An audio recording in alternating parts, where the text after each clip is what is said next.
इस्लामपूर येथे ग्रामस्थांनी मिळून विविध कार्यक्रमाचे आयोजन करण्यात आले होते.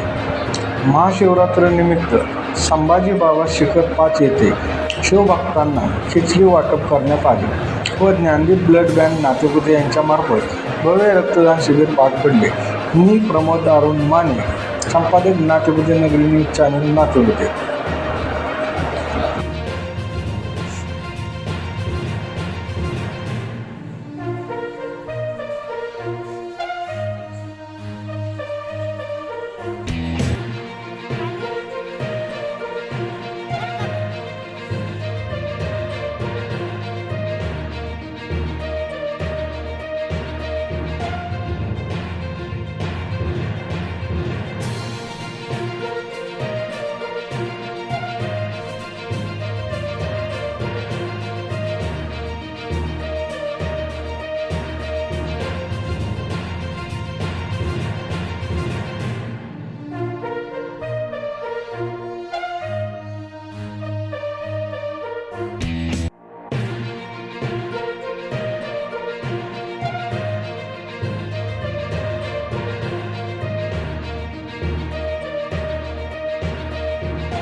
मला अतिशय आनंद आहे की माळशिरसकरांचा अतिशय कामाचा माणूस म्हणजे माझा मित्र रामभाऊ सातपुते यांनी त्यांच्या वाढदिवसानिमित्त श्री क्षेत्र महालक्ष्मी ग्राम विकास प्रतिष्ठानच्या वतीनं देवाभाऊ केसरी बैलगाडा शर्यतीचे आयोजन केले आहे. 5 मार्च रोजी पुरंदावडे सदाशिवनगर येथे होणाऱ्या या शर्यतीसाठी सर्व बैलगाडा चालक मालक संघटनेचे मी मनापासून अभिनंदन करतो आणि त्यांना शुभेच्छा देखील देतो. या शर्यतीचा सर्वांनी आनंद घ्यावा आणि मोठ्या संख्येनं उपस्थित राहून उत्साह वाढवावा अशी विनंती या निमित्ताने करतो आणि रामभाऊंना जन्मदिनाच्या हार्दिक शुभेच्छा देतो.